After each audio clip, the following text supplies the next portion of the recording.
The scholars in Islam, there are different opinions. But the majority of the scholars, they say that masturbation in Islam is haram. Even though majority of the scholars say haram, there's a large number which also say that it is makruh. And there's another large number of scholars who say that it is mubah, it's optional.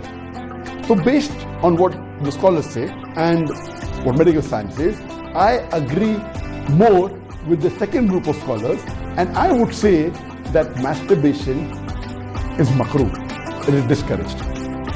To make anything haram, you require a strong evidence from the Quran or from Sahih Hadith. And there is no evidence whatsoever. The verse of the Quran, I do agree with the second group of scholars. For example, Ahmad ibn Hanbal, may Allah be pleased with him, and the other group of scholars, Ibn Abbas, may Allah be pleased with him.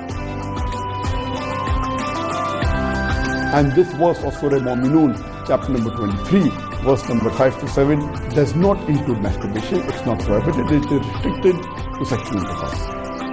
And I put it because there's no evidence, it will either come in the mubah. I put in the makruh because I agree with the call of Ibn Hazm that it is not the act of nobility.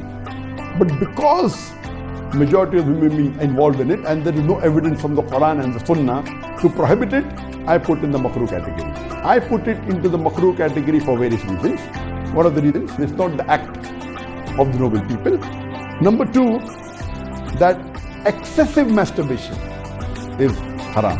It can cause problems, it can cause health problems, it can cause psychological problems, and most of the time masturbation is associated with haram activities. Most of the time masturbation is associated with pornography. Whether you're watching a blue film or a pornographic film, or you're watching obscene photographs, images, here itself, if it associates with a haram activity, that again becomes haram. So if you associate masturbation with pornography or with obscene photographs, it is haram and that is prohibited, and it leads to that high chances. That's the reason I would say that best is to avoid. But if you cannot marry for various reasons that we have, so the best would be you fast, as was recommended by beloved Prophet in Sahih Bukhari, volume number 7, hadith number 5066, that, O young people, whoever has the means to get married, they should get married. For it will help you to lower your gaze and guard your modesty. And if you cannot marry, then you fast, it reduces sexual urge. And this is scientifically proven that if you fast, it reduces your urge of your sexual desires. So the best is to fast. But it will not be possible to fast always, and depending upon the levels of sexual urge, they keep on differing. So based on this, mustahab